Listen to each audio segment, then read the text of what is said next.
បាទអង្គការមួយនៅខេត្តសៀមរាបបានរៀបចំដាក់តាំងពិព័រណ៍រូបភាពក្រោយរបបខ្មែរក្រហមរបស់អតីតអ្នកកាសែតអាមេរិកម្នាក់ពិព័រណ៍នេះដើម្បីស្វែងរកការគាំទ្រដើម្បីជួយកុមារកំព្រាបាទសូមអញ្ជើញលោកអ្នកនាងទស្សនាសេចក្តីរាយការណ៍របស់លោកហងសាវយុទ្ធដូចតទៅ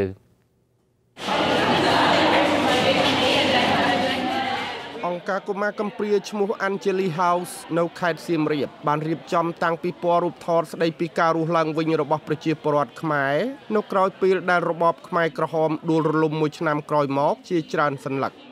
រូបថតដែលគេដាក់តាំងពិព័រណ៍ឲ្យភ្ញៀវទេសចរជាតិនិងអន្តរជាតិចូលទស្សនាដើម្បីរកមូលនិធិជួយដល់កុមារកំព្រានោះគឺថតដោយអតីតអ្នកកាសែតអាមេរិកម្នាក់ដែលបានចូលមកកម្ពុជានៅក្នុងអំឡុងឆ្នាំ1980And I think it's very important that every ខ្ញុំគិតថាតាមរយៈរូបភាពអតីតកាលដែលដាក់តាំងបង្ហាញនេះគឺវាមានសារៈសំខាន់ខ្លាំងណាស់សម្រាប់ឲ្យកូនខ្មែរចំនួនក្រោយបានចងចាំអតីតកាលឡើងវិញនៅក្នុងពេលតាំងពិព័រណ៍រូបដែលថតបានមួយឆ្នាំក្រោយពីរបបខ្មែរក្រហមដួលរលំនេះក៏មានយុវជនខ្មែរខ្លះបានអធិប្បាយទៅលើរូបភាពដោយបង្ហាញពីអារម្មណ៍របស់ពួកគេផងដែរ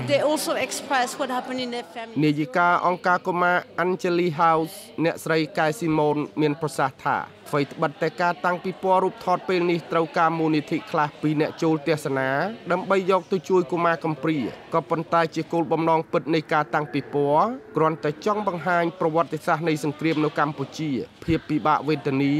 និងភាពជូរចត់របស់ប្រជាពលរដ្ឋប៉ះពាល់ដោយសារសង្គ្រាមដើម្បីជាការរំលឹកដល់អ្នកជំនាន់ក្រោយឲ្យយល់ដឹងពីការប៉ះពាល់នៃសង្គ្រាម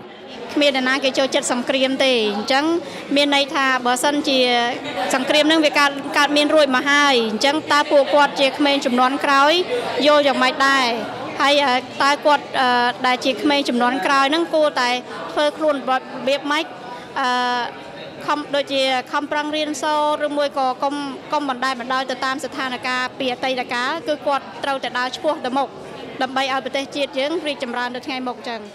បុរសជនជាតិអាមេរិកាំងអតីតជាអ្នកកាសែត Washington Post អាយុ66ឆ្នាំលោក John Burgess មានប្រសាសន៍ថារូបថតទាំងអស់ដែលលោកផ្ដល់ឲ្យអង្គការកុមារ Angelina House យកមកតាំងពិព័រណ៍ពេលនេះគឺលោកបានថតនៅក្នុងប្រទេសកម្ពុជាកាលពីអំឡុងខែមេសាឆ្នាំ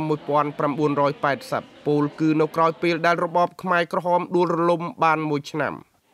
លោក John Burgess យល់ថារូបថតដែលលោកបានថតនេះគឺមានប្រយោជន៍យ៉ាងខ្លាំងសម្រាប់ឲ្យកូនខ្មែរចំនួនក្រោយបានឃើញនិងចងចាំនៅរឿងរ៉ាវអតីតកាលខ្ញុំហងសាវយុទ្ធអាស៊ីសេរីរាយការណ៍ពីខេត្តសៀមរាប